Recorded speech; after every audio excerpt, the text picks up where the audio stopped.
আপনারা আমার কারামুক্তি ও রোগ মুক্তির জন্য সংগ্রাম করেছেন, দোয়া করেছেন, সেজন্য আমি আপনাদের সকলকে ধন্যবাদ জানাচ্ছি।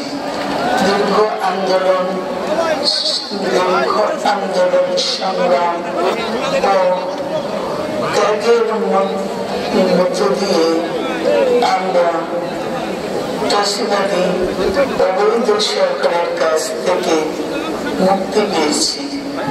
আমি আন্তরিক ধন্যবাদ জানাতে চাই আমাদের বীর সন্তানদের, যারা মরণপণ সংগ্রাম করে এই অসম্ভবকে সম্ভব করেছে। শত শত শহীদদের জানাই শ্রদ্ধা।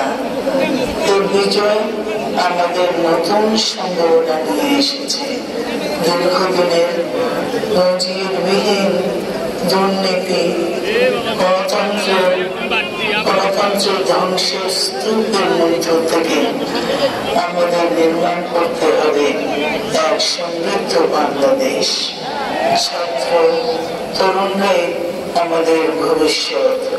তারা তরুণরা এই যে স্বপ্ন নিয়ে বুকের রক্ত ঢেলে দিয়েছে, সেই স্বপ্ন বাস্তবায়নে করতে মেধা, যোগ্যতা, জ্ঞান ভিত্তিক গণতান্ত্রিক বাংলাদেশ গড়ে তুলতে হবে।